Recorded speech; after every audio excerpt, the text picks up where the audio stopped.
1, 2, 3, 4, 5. Nima qilayotganimni tushunmadingiz-a? Sanayapman. Nemis tilida sanamoqdaman. Demak, bugungi ikkinchi darsimiz, nemis tili kursidagi ikkinchi darsimiz sonlar bo'ladi, asosiy qismi va grammatikada fe'llar. Hozir birinchi fe'llar grammatikasini tushuntirib o'taman. Undan keyin sonlarga o'tamiz. Demak, ekranimizda bizda bugun o'rganishimiz kerak bo'lgan fe'llar ko'rinishini boshladi. Demak, o'tgan safar oddiygina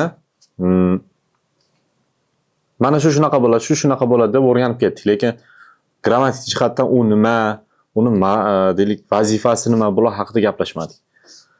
Demak, ikkinchi darsimizdan boshlab grammatikani tushunishni boshlaymiz. Birinchi fe'limiz sein fe'li, bo'lmoq. Bu fe'l ingliz tilidagi to be fe'liga to'g'ri keladi. Ya'ni ingliz tilidagi to be fe'li, nemis tilida sein fe'li. Bular o'zbek tilida to'g'risini aytganda bunaqa fe'l yo'q. Bo'lmoq degan fe'l yo'q. Ya'ni o'zbeklar bunaqa ishlatmaydi. Men shuman deydi, bo'ldi. Bunaqa men shu bo'laman degan gap gapirmaydi. Demak, biz nemis tilida bo'lmoq fe'lini o'rganamiz.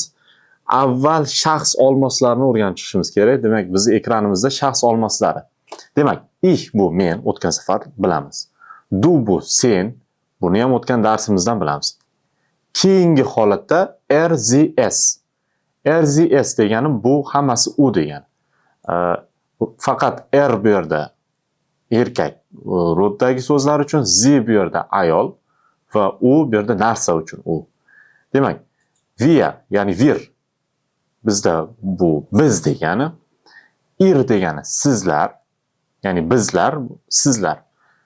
Z degani ular, katta Z yozilgan bizda ekranimizda. Bu katta Z'imiz hurmat ma'nosida u. Siz agar birorta begona odam bilan birinchi marta tanishayotgan bo'lsangiz, ya'ni tanimaydigan odamingizga hurmat ma'nosida gapirmoqchisiz. Ya'ni uni siz deb murojaat qilishingiz kerak. Ya'ni siz o'tgan safar isming nima degan savol berayotgan edik. Bu holatda endi tanimaydigan odamimizga nisbatan sal hurmat ma'nosida gapirishimiz kerak. Demak, bo'lmoq fe'li mana shu ko'rinishda tuslanadi. Demak, tuslanishini ko'ramiz endi. Fe'l bo'lmoq fe'li sein bo'lgani bilan, lekin tuslangan vaqtda u o'zgarib ketadi, boshqacha bo'ladi.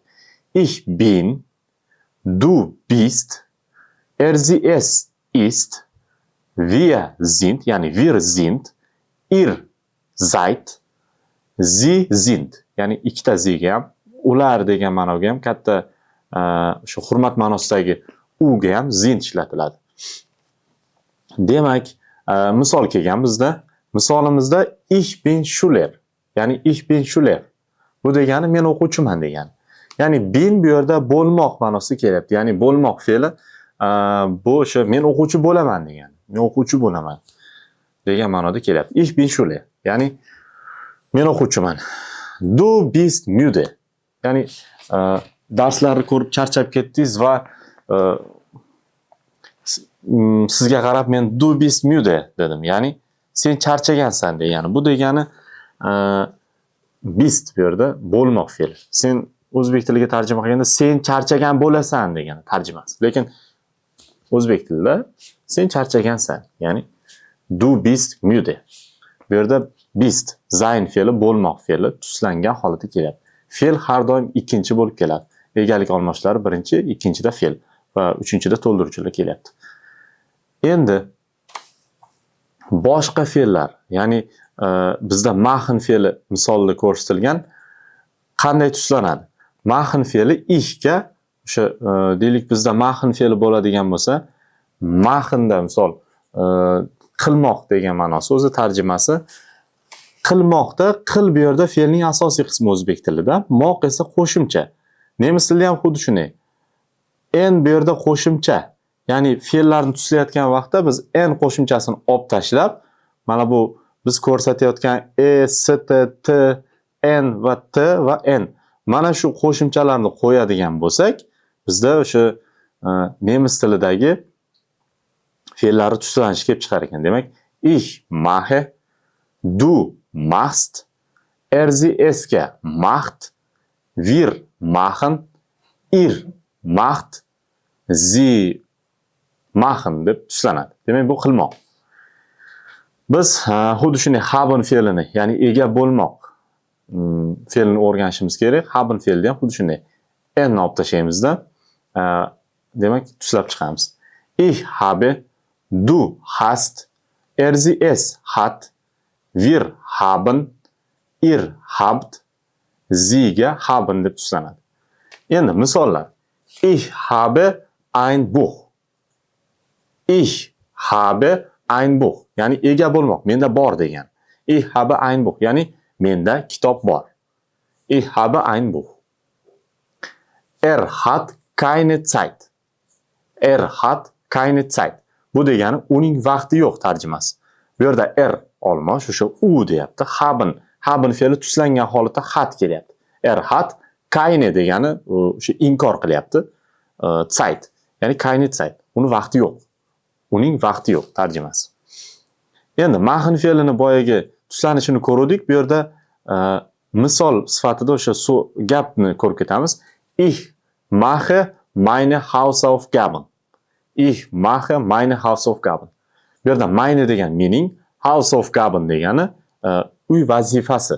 Ya'ni ich mache, siz dars qilib o'tirgan vaqtingizda ikkinchi topshiriqni, darslarni uyga vazifasini bajargan vaqtingizda sizga kimdir kelib turib, nima qilyapsan deydigan bo'lsa, sразу unga nemischa javob qaytarishingiz mumkin. Ya'ni ich mache meine Hausaufgaben degan javob qaytarishingiz mumkin. Bu degani mening uyga vazifalarimni qilyapman. Ya'ni men uyga vazifalarni qilyapman tarjimasi. Ich mache. Bu yerda e'tibor berishimiz kerak bo'lgan narsa fe'l. Machen fe'li mache deb tuslanyapti. Mache.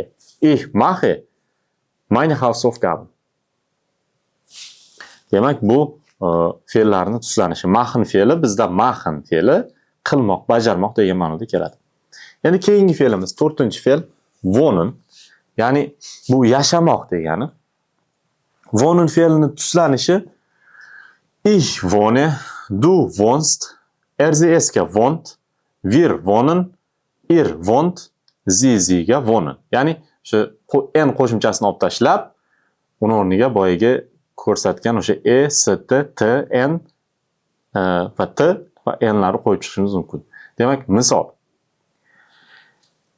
Wir wohnen in Tashkent. Wir wohnen in Tashkent. Ya'ni biz Toshkentda yashaymiz. Wir wohnen in Tashkent. Bu yerda e'tibor berishimiz kerak bo'lgan narsa wohnen, ya'ni fe'lning tuslanishi, wirga tuslanishi, ya'ni bizga tuslanishi o'sha infinitiv holatda qolar ekan. Wohnen, yashamoq degan holatda qoladi. Wir wohnen in Tashkent, ya'ni biz Toshkentda yashaymiz. Demak, 5-chimiz leben, hayot kechirmoq, yashamoq. Endi leben bilan wohnen nima farqi bor deydigan bo'lsak, bizda hozir uni oldin wohnen ko'rdik. Wohnen bizda yashash joyini bildiradi. Wohnen. Leben esa hayot tarzini bildiradi. Bularning farqi bor. Lekin ikkalasi ham tarjimada o'zbek tiliga yashamoq degan ma'noda keladi. Demak, yashamoq fe'li, leben fe'li tuslanishi. Ich lebe, du lebst, er sie es lebt, wir leben, ihr lebt, sie leben deb tuslanadi. Demak, bunga misol er lebt gesund. Ya'ni u sog'lom hayot kechiradi. Ya'ni u sog'lom yashaydi, hayot kechiradi degan ma'noda kelyapti. Er lebt gesund yoki ich lebe gesund yoki shu men sog'lom hayot kechiraman yoki men sog'lom yashayman degan ma'noda.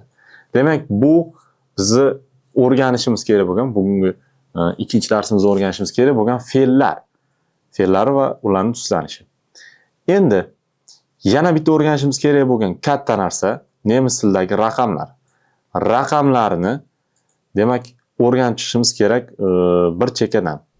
Bizda 0 dan 13 gacha sonlar o'zi keladi. 0, 1, 2, 3, 4, 5, 6, 7, 8, 9, 10, 11, 12, 13. 13 dan boshlab ketdi boshqacha aytilishi. 13. Ya'ni bu degani 13. 14, 15, 16, 17. Ya'ni 10 qo'shimchasini o'sha qo'shadigan bo'lsak, o'sha 16 yoki 16, 17. Bizda 18, 18, 19, 19, 20, 20 gacha shu holatga keladi. Endi 21 dan boshlab nemis tilida sonlarni aytish sal boshqacharoq. 21 ni aytish uchun biz 1 va 20 deyishimiz kerak. Ana shunda 21 deyotgan bo'lamiz. Demak, birimiz bizda hozir ko'rgandik 1 edi. Va degani bizda und. 20 bizda 20. Demak, 1 und 20. 1 und 20. Endi 22 deydigan bo'lsak, 2 und 20. 23, 3 und 20. 24, 4 und 20. Demak, qanaqa sonni aytadigan bo'lsak, o'sha sonni avval o'sha 33 deydik yoki 34 deydigan bo'lsak, 35 deydigan bo'lsak, 5 va 30 deyishimiz kerak nemis tilida. Ya'ni 35 deydigan bo'lsak, mana bizda 30 emas, 30 ekan. Bu degani 5 und 30. Ya'ni 35 deyapmiz. Bizda narigi sonlar, ya'ni 40, 50 larni yasalishi o'sha oxiriga "cik" degan qo'shimchasini qo'shib qo'yamiz bo'ldi. Demak, 40, 50, 60, 70, 80, 90 va 100. 100. Bu aynı 100 deyishimiz mumkin. 100, ya'ni bu 100.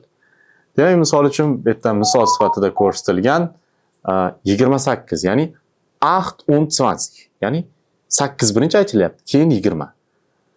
5 und 30. 1 und 20. Bu yerda s tushib qoldi, shuni ko'rsatib ketgan. 1 und 20.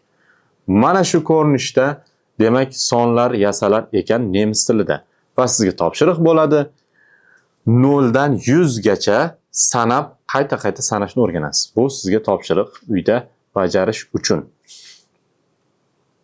Demak, bizning kitobimizda yangi so'zlar kelgan. Bu yangi so'zlarni albatta tarjima qilasiz. Bu kasblarni demak topshiriqlarda bajarishingiz kerak bo'ladi. Bu kasblarni tarjimasi. Bu kasb. Mana shu kasblarni tarjima qilib o'rganasiz. Undan keyingi qiladigan ishimiz bizda yana bitta fe'l kelyapti. Arbeiten, ya'ni arbeiten. Bu ishlamoq fe'li. Ich arbeite, du arbeitest, es arbeitet, sie arbeiten. Shu ko'rinishda tuzlanadi demak. Endi agar mabodo birorta o'quvchi deylik, uni rodi degan narsa bor, o'sha o'g'il bola o'quvchi yoki qiz bola o'quvchi. Mana shu ikkalasini farqlashni mana grammatikada ko'rsatib qo'ygan. Birinchisida demak student, ya'ni o'g'il bola o'quvchi. Agar unga in qo'shimchasini qo'shsak, studentin, ya'ni qiz bola o'quvchi, ya'ni talaba bo'lar ekan. Kellner, ya'ni bu bizda ofitsiant. Kellnerin, qiz bola ofitsiant. Arzt, doktor.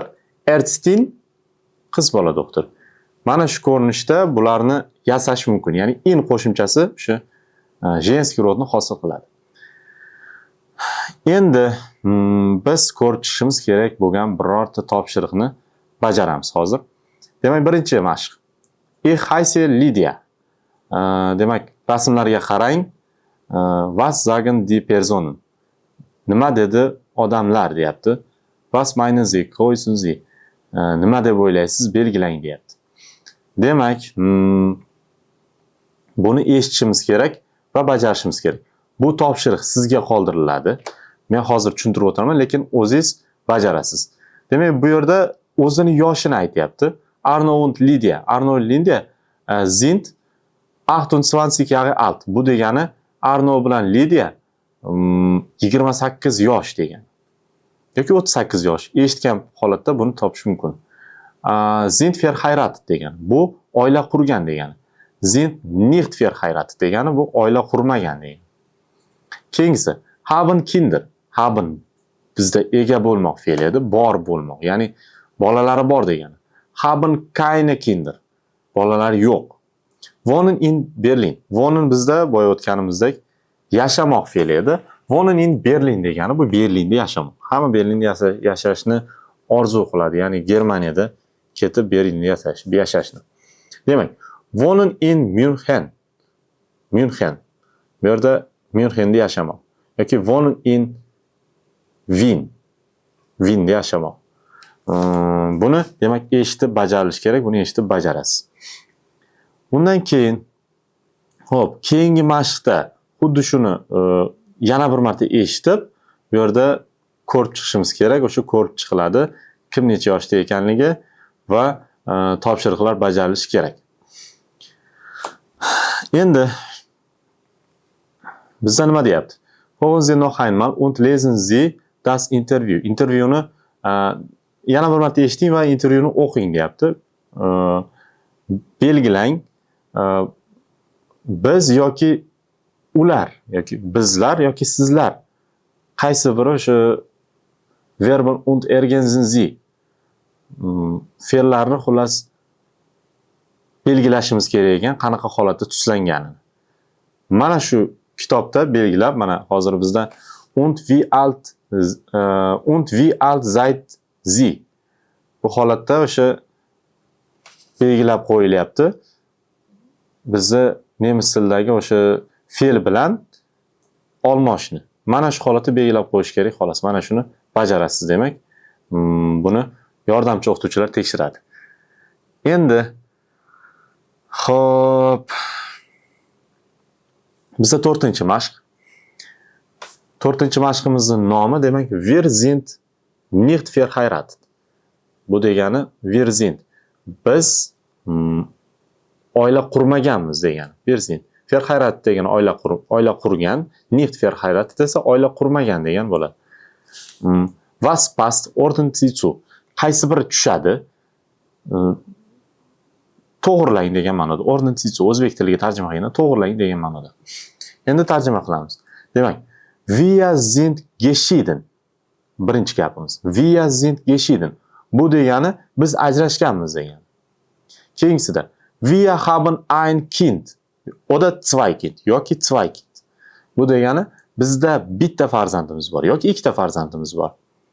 Wir sind nicht verheiratet. Bizlar oila qurmaganmiz. Aber lekin wir leben zusammen. G'alati o'zbeklar uchun. Bizni milliy qadriyatlarimizga to'g'ri kelmaydi. Ya'ni biz oila qurmaganmiz, lekin birga yashaymiz deyapti. Tarjimasi. Bu yerda sind bo'lmoq fe'li bilamiz, leben yashamoq fe'li va yashamoqni o'sha yashash hayot tarzini, turmush tarzini bildiryapti. Agar wir wohnen zusammen desa bu bo'lmasdi. Wir leben zusammen. Demak, wir sind nicht verheiratet, aber leben zusammen. Wir leben zusammen. Ya'ni biz oila qurmaganmiz va birga yashaymiz deyapti. Wir sind verheiratet. Bu degani biz oila qurganmiz. Wir haben keine Kinder. Bu degani bizda farzandlarimiz yo'q. Ich bin Single. Bu degani bizda men bo'ydoqman degani. Yoki ich lebe allein. Bu degani men yolg'iz yashayman degani. Demak, bular tarjimalarni ko'rib chiqdik va qaysi rasmga qaysi bir mos tushishini ko'ramiz. Wir sind geschieden. Ajrashganmiz degani bir rasmga mos kelyapti. Ko'rib turibmiz buni. Shu rasmda oynalar sinib ketgan, ular ajralayotgan qilib chizib qo'yibdi. Wir haben ein oder zwei Kinder. Bizda bitta yoki ikkita farzandimiz bor. Bu S harfiga to'g'ri kelyapti. Oila, ular ikkita farzandi bor. Ko'rib turibmiz. Wir sind nicht verheiratet, aber wir leben zusammen. Biz oila qurmaganmiz, lekin birga yashaymiz deyapti. Bu bizda D rasmimizga to'g'ri keladi. E'tibor beradigan bo'lsak, D rasmimizda birga yashayapti, lekin uzukda rasmi yo'q. Bu degani ya'ni ular yashayapti, lekin oila qurmagan. O'zbeklarda bunaqa holat yo'q, bizda yo'q, ya'ni yaxshi ham yo'q. Endi wir sind verheiratet, ya'ni biz oila qurganmiz degani. Bu A ga to'g'ri keladi, ya'ni rostdan ham kelin-kuyovlar oila qurgan.